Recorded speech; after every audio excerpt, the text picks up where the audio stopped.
In Washington, Donald Trump is reinforcing his attack on 4 congresswomen, which is being denounced as racist. As Ellen Morrow tells us, Trump is targeting the lawmakers again this morning on Twitter. That's right, Hannah. Yesterday we had that tweet, President Trump saying that progressive Democratic congresswomen should go back to the countries they came from, despite the majority of them having been born in the United States. And he's doubling down on going after these lawmakers on Twitter this morning. We can show you the 2 tweets he's posted.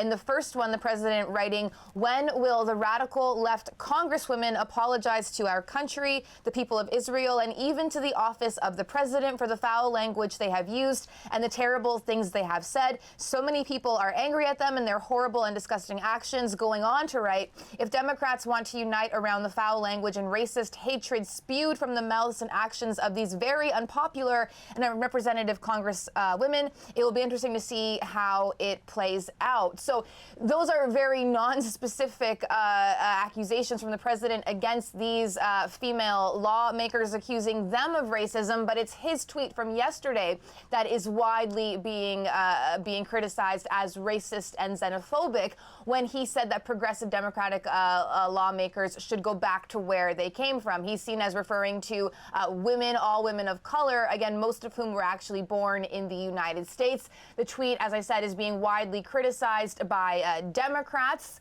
and one of them who has spoken out is presidential contender for the Democratic primary, Senator Kamala Harris. Here's what she had to say.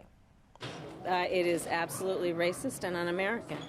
And it is an old trope, go back to where you came from, that, you know, you might hear it on the street, but you should never hear that from the President of the United States. This guy doesn't understand his responsibilities, and I don't think he understands what the American people want from their president, which is somebody who's going to elevate public discourse and speak with a level of dignity, with a goal of unity. This president doesn't understand that, and that's why I'm running against him, and that's why he needs to go. That's Democratic Party leaders criticizing Trump. But what about top Republicans? Anyone there?